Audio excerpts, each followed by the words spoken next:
ونصلی علی رسولہ الکریم اما بعد فاعوذ باللہ من الشیطان الرجیم بسم اللہ الرحمن الرحیم ان اللہ وملائکتہ یصلون علی النبی یا ایہا الذین آمنوا صلوا علیہ وسلموا تسلیما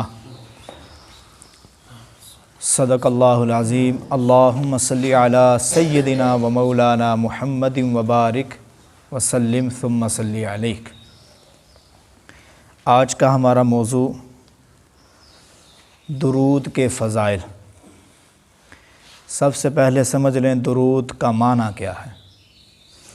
درود کا معنی ہے کہ پیارے پیغمبر امام الانبیاء رحمت کائنات صلی اللہ تعالیٰ علیہ وسلم کے لیے بلندی درجات کی دعا مانگنا۔ دعائے مغفرت مراد نہیں، کیونکہ دعائے مغفرت ان کی جاتی ہے جن کے گناہ ہوتے ہیں۔ دعائے مغفرت ان کی جاتی ہے جن سے سوالات ہونے ہوتے ہیں، اور ہمارا یہ ایمان ہے، ہمارا یہ اعتقاد ہے جماعت انبیاء معصوم ہوتی ہیں۔ عام انسان کے بارے میں انسان کو حکم ہے کہ تم نے گناہوں سے دور رہنا ہے، لیکن جب بات جماعت انبیاء کی آتی ہے تو اللہ گناہوں کو حکم دیتے ہیں کہ تم نے میرے پیاروں سے دور رہنا ہے۔ اور سونے پہ سہاگا یہ کہ امام الانبیاء رحمت کائنات سب کہو صلی اللہ تعالیٰ علیہ وسلم نے کہا کہ ہر بندے کے ساتھ ایک شیطان ہوتا ہے۔ تو صحابہ صاف دل تھے، جو بات سمجھ نہیں آتی سوال کر دیا کرتے تھے۔ فرمایا اللہ کے رسول کہ آپ کے ساتھ بھی شیطان ہے؟ فرمایا ہاں میرے ساتھ بھی شیطان تھا، لیکن اللہ نے اس کو اسلام کی توفیق عطا فرما دی۔ یہ میرے نبی کا معجزہ تھا۔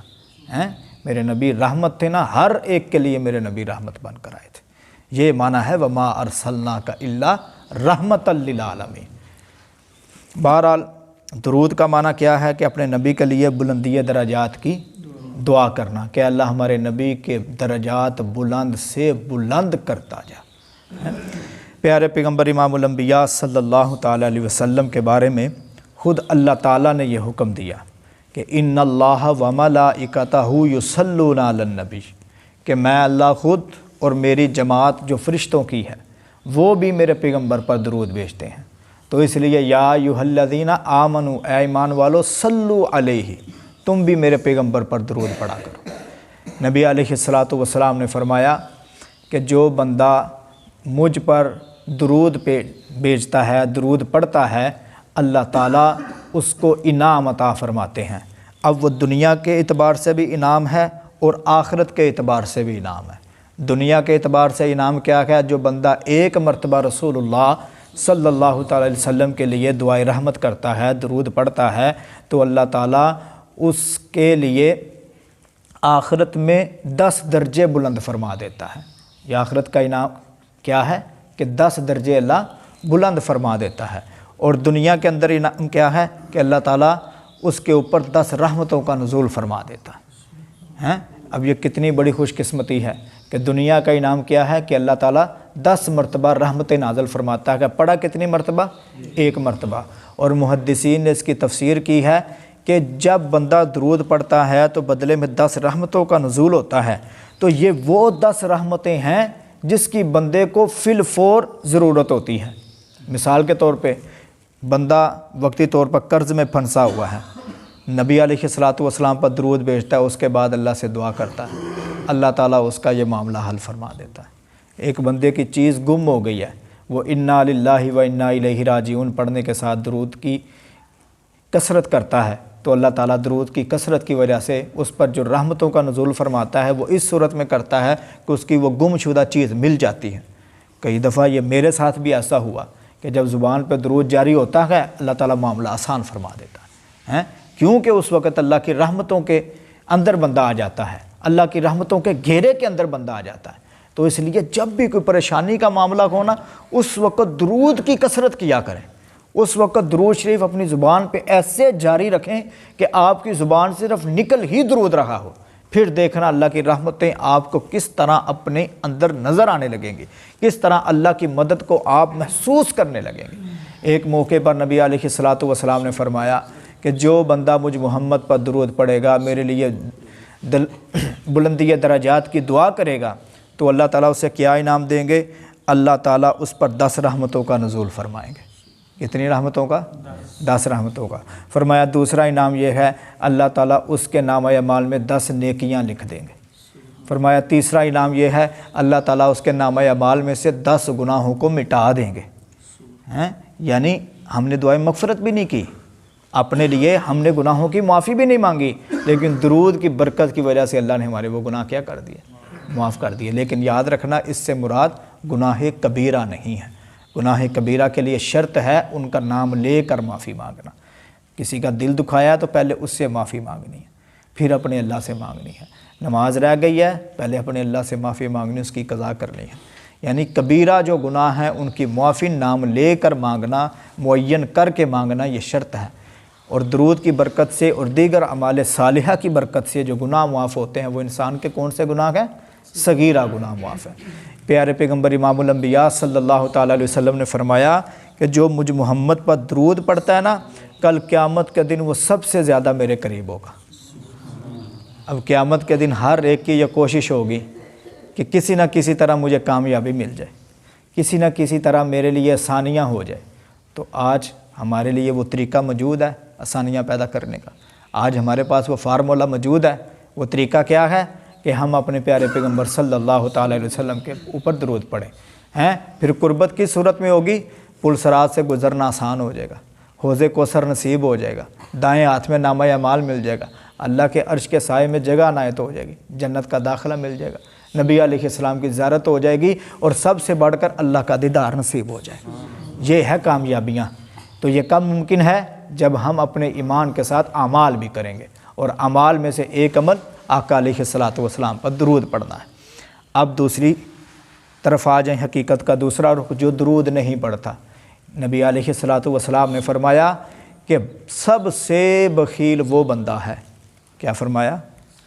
سب سے بخیل وہ بندہ ہے جو مجھ محمد پر درود نہیں پڑھتا۔ ایک دفعہ نبی علیہ الصلوۃ والسلام نے دیکھا کہ ایک صحابی رسول، انہوں نے دعا مانگی اور اٹھ گئے، اس کو اپنے پاس بلایا، فرمایا تو نے بڑی جلدی کی ہے دعا کے اندر، تیری دعا قبول نہیں ہوئی۔ فرمایا اللہ کے رسول وہ کیسے؟ میری دعا قبول کیوں نہیں ہوئی؟ فرمایا تیری دعا اس لیے قبول نہیں ہوئی کہ تو نے نہ تو اپنی دعا میں اللہ کی تعریف کی ہے اور نہ مجھ پر درود پڑھا ہے۔ اگر تو چاہتا ہے تیری دعاؤں کو شرف قبولیت عطا ہو تو اللہ کی حمد بیان کیا کر دعا کرتے وقت، اور مجھ محمد پر درود پڑھا کر، اللہ تعالیٰ اس کی برکت سے تیری دعا کو شرف قبولیت عطا فرما دے۔ تو اسی سے علماء فرماتے ہیں کہ جب ہم دعا کرنے لگیں تو ہماری دعاؤں میں اللہ کی حمد اور پیارے نبی صلی اللہ علیہ وسلم کی نعت ہونی چاہیے۔ نعت سے کیا مراد؟ آپ صلی اللہ علیہ وسلم کی تعریف ہونی چاہیے، اور آپ صلی اللہ علیہ وسلم کی سب سے جو بڑی تعریف ہے وہ درود کی صورت میں ہے، اور سب سے بہترین جو درود ہے اور سب سے اعلیٰ جو درود ہے وہ کون سا ہے؟ درود ابراہیمی، جو ہم نماز میں پڑھتے ہیں۔ تو اس لیے اس کی کثرت ہمیں کرنی چاہیے۔ وہ مشہور حدیث ممبر، آپ میں سے اکثریت نے وہ سنی ہوگی کہ نبی علیہ الصلوۃ والسلام ممبر پر تشریف فرما ہونے لگے، فرمایا آمین۔ یہ 3 حصوں میں ہے لیکن مقصودی حصہ میں بیان کرتا ہوں۔ صحابہ نے دیکھا کہ آج سے پہلے ایسا ہم نے نہیں دیکھا کہ کسی نے دعا یا بد دعا بھی نہیں کی تو آقا علیہ السلام آمین کہہ رکھے گا۔ تو پوچھنے پہ نبی علیہ الصلوۃ والسلام نے فرمایا کہ جناب جبریل تشریف لائے تھے، انہوں نے کہا تباہ و برباد ہو وہ بندہ، بڑا ہی بدقسمت ہے وہ بندہ جس کے سامنے محمد الرسول اللہ صلی اللہ تعالیٰ علیہ وسلم کا نام آئے اور وہ آپ پر درود نہ بھیجے۔ تو میں محمد نے کہا تھا آمین۔ اب سید الملائکہ بد دعا کر رکھے گئے اور سید الانس والجان وہ آمین کہہ رکھے گئے۔ اب نہ تو ان کی بد دعا کی قبولیت میں کوئی شک ہو سکتا ہے اور نہ ہمارے نبی علیہ الصلوۃ والسلام کی آمین کہی گئی کی دعا کی عدم قبولیت پر کوئی شک ہو سکتا ہے۔ یعنی کہنے کا مقصد یہ، خلاصہ کلام یہ ہے کہ اگر ہم نبی علیہ السلام کا نام آنے پر خاموش رہتے ہیں، دیگر کاموں میں مصروف رہتے ہیں، تو پھر ہم اس وعید کا کہیں شکار نہ ہو جائیں۔ اگر انسان بھول گیا ہے، اگر اسے یاد نہیں رہا، یہ الگ بات ہے۔ یاد رکھیں اہل سنت والجماعت کا یہ نظریہ ہے کہ نبی علیہ الصلوۃ والسلام کا نام جس کے سامنے آ گیا اس پر یہ واجب ہے درود پڑھنا، اس کے اوپر کیا ہے؟ واجب ہے کہ اس نے درود پڑھنا ہے۔ یہاں پر ایک عقیدے کی بات آپ نے سمجھنی ہے جی۔ اس سے مراد میرا کوئی کسی کا دل دکھانا نہیں ہے، صرف آپ کی رہنمائی مقصود ہے۔ چاچو جی کل بڑی پیاری میرے سے بات کر رہے تھے، کہہ رہے تھے کہ بیٹا ہمارے اوپر کوئی لازم نہیں ہے ہم نے سب کو منوانا ہے، ہمارے اوپر لازم ہے ہم نے اپنی بات کو پہنچانا ہے۔ قسم قسم کے لوگ ہوتے ہیں، مختلف ذہن ہوتے ہیں، مختلف سوچ ہوتی ہے، مختلف تحقیق ہوتی ہے، مختلف ریسرچ ہوتی ہے لوگوں کی، لیکن ہماری ذمہ داری کیا ہے؟ جو نبی علیہ الصلوۃ والسلام کو اللہ نے حکم دیا تھا کہ بلغ ما انزل الیک من ربک، میرا نبی آپ نے اپنا پیغام لوگوں تک پہنچا دینا ہے۔ اگر کوئی مانتا ہے تو اس کی مرضی ہے، نہیں مانتا تو اس کا اپنا نقصان ہے۔ واللہ یعصمک من الناس، آپ کو میں لوگوں سے بچاؤں گا، یعنی آپ لوگوں کے فکر کرنا چھوڑ دیں لوگ کیا کہتے ہیں۔ اب درود ایک پڑھا جاتا ہے الصلاۃ والسلام علیک یا رسول اللہ، اب اس کو ظاہری نام دیا جاتا ہے درود کا۔ بڑے ادب سے میری گزارش ہے، بڑے احترام سے میری گزارش ہے کہ یہ جو درود ہے ہم دیکھیں کہ اس کا آغاز کب سے ہوا، کس نے اسے پڑھا، کیا رسول اللہ کی مہر اس پر موجود، کیا اصحاب میں سے کسی کی مہر اس پر موجود، کیا ائمہ اربعہ میں سے کسی کی مہر اس پر موجود، کیا محدثین میں سے، فقہاء میں سے؟ نبی علیہ الصلوۃ والسلام کے سینکڑوں بیسیوں ہزاروں فرامین آج مجھ تک اور آپ تک پہنچے ہیں۔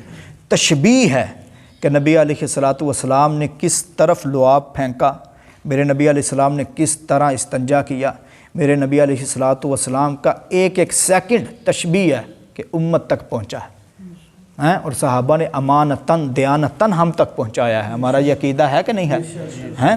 کسی قسم کی صحابہ نے ڈنڈی نہیں ماری۔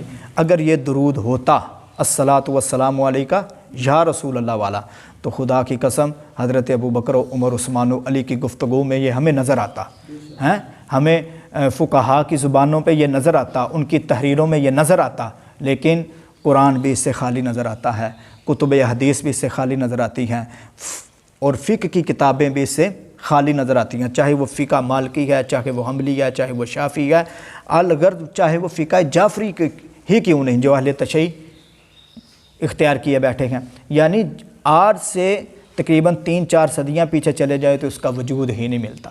پھر کہا جاتا ہے جی ٹھیک ہے ہم اس کی نسبت رسول اللہ کی طرف نہیں کرتے، ہم اس کی نسبت جو ہے اکابر کی طرف نہیں کرتے، کسی عام انسان کی یہ 70 کی ہم سمجھ لیتے ہیں، تو ہے تو نبی علیہ الصلوۃ والسلام کی تعریف میں، اس میں حرج کیا ہے؟ میں آپ کے سامنے 1-2 باتیں عرض کروں گا، آپ نے اس کو بیٹھ کے سنجیدگی سے سوچنا ہے، پھر جو میں عرض کروں گا کوئی لازم نہیں ہے میری بات کو ماننا، لیکن جو میں آپ کے سامنے پیش کروں اس کو سوچنا آپ پر لازم ہے، ٹھیک ہے؟ آپ نے یہ نہیں دیکھنا کہ بات کون کر رہا ہے، بلکہ یہ دیکھنا ہے بات کی کیا جا رہی ہے۔ اچھا جی، اس میں حرج کیا ہے؟ یاد رکھیں الصلاۃ والسلام اس کا معنی کیا ہے؟ درود و سلام ہو یا رسول اللہ، اے اللہ کے رسول، ہیں علیہ کا یا رسول اللہ، آپ پر اے اللہ کے رسول۔ اب اس میں ایک لفظ استعمال ہوا ہے یا، اس کو عربی میں کہتے ہیں روف ندا، روف ندا کہتے ہیں خطاب کے لیے۔ مثال کے طور پر میں کہتا ہوں اے بلال، ہیں، اور دوسرا معنی ہے بلال، ایک ہے بلال، ایک ہے اے بلال، اب دونوں میں فرق ہے۔ جب میں بلال کہوں گا تو اس میں معنی پایا جا رہا ہے کہ ادھر موجود نہیں ہے، کہیں اور ہے۔ جب میں کہوں گا اے بلال، اس کا کیا معنی ہوگا؟ یہ جہاں موجود ہے، اور مشرکین کا اس کے پیچھے نظریہ موجود ہے، اس کے پیچھے ان کا نظریہ موجود ہے کہ ہم یا اس نیت سے کہتے گئے کیونکہ ہمارا عقیدہ ہے کہ نبی علیہ الصلوۃ والسلام ہر جگہ حاضر ناظر ہیں، ہر جگہ نبی علیہ الصلوۃ والسلام موجود ہیں۔ اب سب سے پہلے ہم قرآن کی طرف آتے ہیں۔ قرآن اس کے بارے میں ہماری رہنمائی کیا کرتا ہے کہ اللہ کے علاوہ کوئی اور بھی حاضر ناظر ہے، اللہ کے علاوہ کوئی اور بھی ہر جگہ دیکھتا ہے اور بھی ہر جگہ سنتا ہے۔ تو یاد رکھیے سورہ مجادلہ 28واں پارہ اور آیت نمبر ہے 7، سورہ مجادلہ 28واں پارہ اور آیت نمبر 7، اللہ تعالیٰ فرماتے ہیں ما یکون من نجوا ثلاثۃ الا هو رابعهم، نہیں 3 بندے سرگوشی کرتے مگر چوتھا ان کے ساتھ اللہ ہوتا ہے، ولا خمسۃ الا هو سادسهم، اور نہیں 5 بندے سرگوشی کرتے مگر چھٹا ان کے ساتھ اللہ ہوتا ہے، ولا ادنی من ذلک ولا اکثر معهم، بندے تھوڑے ہوں یا زیادہ ہوں الا هو معهم، مگر اللہ ان کے ساتھ ہوتا ہے، اینما کانوا، جہاں کہیں بھی وہ موجود ہوتے ہیں۔ اب یہاں پر اہل علم یہاں پر موجود ہیں عام بندے کو تو بندہ دھوکہ دے لیتا ہے، عام بندے کو تو بندہ ورگلا لیتا ہے۔ یہاں پہ اللہ نے ایک لفظ استعمال کیا ہے ضمیر کے طور پر، الا ہوا۔ اللہ نے یہ نہیں کہا الا ہما یا الا ہم، نا، اللہ نے کیا کہا؟ الا ہوا۔ اور ہوا یہ واحد کی ضمیر ہے جو ایک پر دلالت کرتی ہے، جو دو پر دلالت، تین پر دلالت نہیں کرتی۔ اللہ نے کہا الا ہوا، وہ اللہ ہر جگہ موجود ہوتا ہے۔ جب اللہ نے اپنے ساتھ یہ خاص کر دیا کہ ہر جگہ میں موجود ہوں، تو پھر کسی اور کے ساتھ شرکت برداشت ہم نہیں کریں گے۔ اگر اور کی شرکت کا ہم دعویٰ کریں گے تو پھر ہم اللہ کے ساتھ شریک کرتے ہوئے نظر آئیں گے، اور جو اللہ کے ساتھ کسی کو شریک کرے گا تو ان اللہ لا یغفر ان یشرک بہ ویغفر ما دون ذلک۔ دوسری دلیل یہ دی جاتی ہے مشرکین مکہ کی طرف سے اور آج کے مشرکوں کی طرف سے، اور عام بندہ جو ہوتا ہے، سادہ بندہ جو ہوتا ہے، جو حقیقت حال کو نہیں سمجھتا، وہ اس دلیل سے بڑا متاثر ہوتا ہے۔ وہ کہتا ہے ہائے ہائے بڑی دلیل دے دی، بڑا لاجواب عقلی لحاظ سے وہ کرتے ہیں۔ کیا؟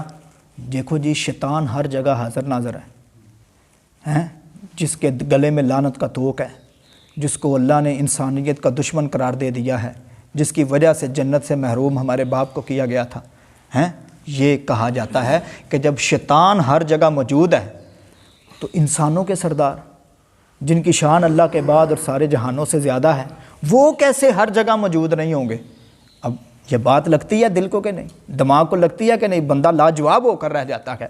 تو میری ان سے گزارش ہے، یہ آپ کی بات دو طرح سے غلط ہے، آپ کی بات دو طرح سے غلط ہے۔ ایک عقلی لحاظ سے غلط ہے اور ایک نقلی لحاظ سے غلط ہے۔ نقل کہتے ہیں قرآن کو، نقل کے اعتبار سے کیسے غلط ہے؟ آپ نے آیت نمبر یاد کرنی ہے۔ آیت نمبر ہے جی 27 سورہ اعراف 8واں پارہ، سورہ اعراف 8واں پارہ اور آیت نمبر 27۔ اللہ تعالیٰ کیا فرماتے ہیں؟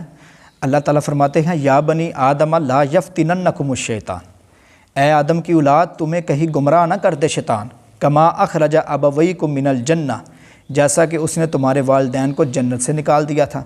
ینزع عنہما لباسہما، اتر گئے تھے ان دونوں سے ان دونوں کے لباس، لیریہما سوآتہما، تاکہ دکھائی جائیں ان کو ان کی ستریں۔ یہاں تک اللہ تعالیٰ نے ماضی بیان کیا کہ شیطان سے بچ کے رہنا، یہ تمہارے والدین کا بھی دشمن تھا، یہ تمہارا بھی دشمن ہے۔ ساتھ اللہ نے اس کا جو اختیار ہے اس کو بیان کیا۔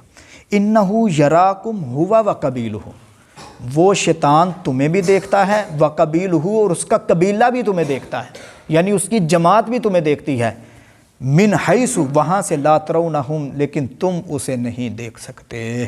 یہاں پر اللہ نے شیطان کے ہر جگہ حاضر ناظر ہونے کی جو تشریح کی ہے وہ اس صورت میں نہیں کی کہ شیطان بذات خود ہر جگہ حاضر ناظر ہے۔ فرمایا انہ لا یرونہم من حیث لا ترونہم، وہ شیطان خود اور اس کی ایک جماعت ہے جو ہر جگہ سے تمہیں دیکھتی ہے۔ اس کی تفسیر میں وہ حدیث لے آؤ، آپ نے سب نے وہ سنی ہوگی۔ پیارے پیغمبر امام الانبیاء صلی اللہ تعالیٰ علیہ وسلم نے فرمایا کہ شیطان جو ہے یہ رات کو اپنی محفل لگاتا ہے، یہ پوچھتا ہے بتا تو نے آج کیا کیا؟ وہ کہتا ہے آج میں نے دو بھائیوں کے درمیان جھگڑا کروا دیا۔ دوسرے سے پوچھا جاتا ہے تو نے کیا کیا؟ وہ کہتا ہے آج میں نے فلانے کو نماز سے روک دیا۔ ایک کہتا ہے میں نے چغلی پہ لگا دیا۔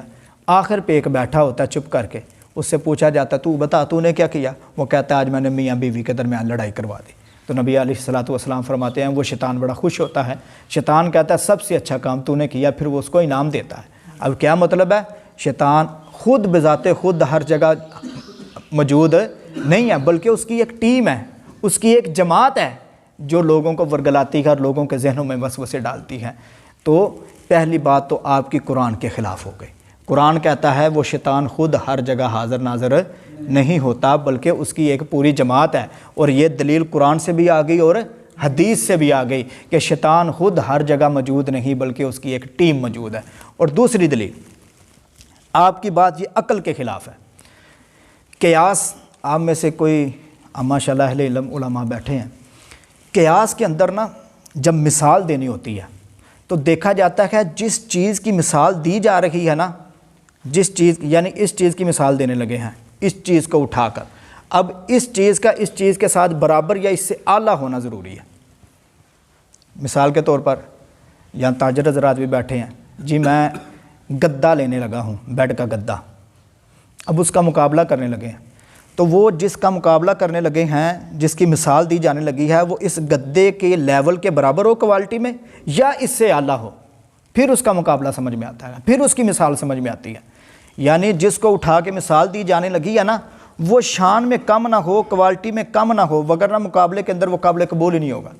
تو یہاں میاں اب دیکھو، آپ کی بات عقل کے بھی خلاف ہے۔ ایک طرف انسانوں کے سردار ہیں، ایک طرف نبیوں کے امام ہیں، ایک طرف وہ ہیں جن کو اللہ نے زمین کی پستیوں سے اٹھا کر آسمان کی بلندیوں سے لے جاتے ہوئے سدرۃ المنتہا تک لے گیا، پھر اس سے بھی آگے اللہ تعالیٰ نے اپنے سے ہم کلام کروائے ہیں۔ ایک طرف وہ ہیں کہ جو جنت میں سب سے پہلے داخل ہوں گے، ایک طرف وہ ہیں جو ساری انسانیت کو حوض کوثر پلائیں گے، ایک طرف وہ ہیں کہ ساری انسانیت ان کے تابع داری کرے گی تو جنت ملے گی، اور دوسری طرف کس کی مثال اٹھا کے دے رہے، جس کے گلے میں سب سے پہلے لعنت کا توق ڈالا گیا تھا، جس کو اللہ تعالیٰ نے ہمیشہ ہمیشہ کے لیے جہنمی قرار دے دیا گیا، جس کی وجہ سے اللہ ساری انسانیت کو گمراہ کر رہا ہے، یعنی شیطان گمراہ کر رہا ہے نا، تو اس کو اٹھا کے نبی علیہ الصلوۃ والسلام کے ساتھ تم ملا رہے ہو ہیں، جس کی کوئی اوقات ہی نہیں ہے۔ اگر تم نے مثال دینی ہی دینی ہے، مثال کے طور پر اگر دینی کی دینی ہے تو ایسے بندے کی دو جو دشمن ہو دین کا، جو دشمن ہو اسلام کا، تاکہ اس کی اور اس کی کوالٹیاں تو آپس میں ملتی ہوں، اور تم نے کس کو اٹھا کے نبی علیہ الصلوۃ والسلام کے ساتھ مثال کے طور پر پیش کر دیا۔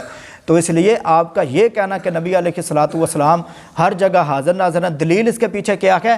جی شیطان ہر جگہ حاضر ناظر ہے۔ اب آپ کو سمجھ آ گئی، یہ دلیل قرآن کے بھی خلاف ہے، یہ دلیل حدیث کے بھی خلاف ہے، اور یہ دلیل عقل کے بھی خلاف ہے۔ تو اس لیے ہم الصلاۃ والسلام علیکہ یا رسول اللہ کیوں نہیں پڑھتے؟ کیونکہ یہ قرآن کے بھی خلاف ہے پڑھنا، حدیث کے بھی خلاف ہے، اور عقل کے بھی خلاف ہے۔ ہم نے درود کون سا پڑھنا ہے؟ جو درود ابراہیمی ہے، سب سے بہتر یہ درود ہے۔ اس کے علاوہ اور بھی بہت سارے درود ہیں، جیسے اللہم صلی علی سیدنا و مولانا محمد وبارک وسلم ثم صلی علیہ، اللہم صلی علی محمد النبی الامی الذی وعلی آلہ وسلم تسلیما۔ اگر کوئی ایک بندہ ان پڑھ ہے، اسے عربی پر مہارت نہیں ہے، عبور نہیں ہے، ساری زندگی پڑھا لکھا نہیں ہے، وہ چاہتا ہے کہ میں اپنے نبی علیہ الصلوۃ والسلام پر درود پڑھوں، تو صلی اللہ تعالی علیہ وآلہ وسلم، یہ سب سے زیادہ سہل، سب سے زیادہ آسان ہے، سب سے زیادہ زبان پر ادا کرنا جو ہے نا راحت کا سبب ہے۔ تو اس لیے جو باتیں کی ہیں محض آپ کی اصلاح کے لیے عرض کی ہیں، کوئی شرارت مقصود نہیں ہے، کوئی کسی کا دل دکھانا مقصود نہیں ہے۔ اگر کسی کو سمجھ آ گئی ہے تو اللہ تعالیٰ اس کے لیے آسانیاں کرے۔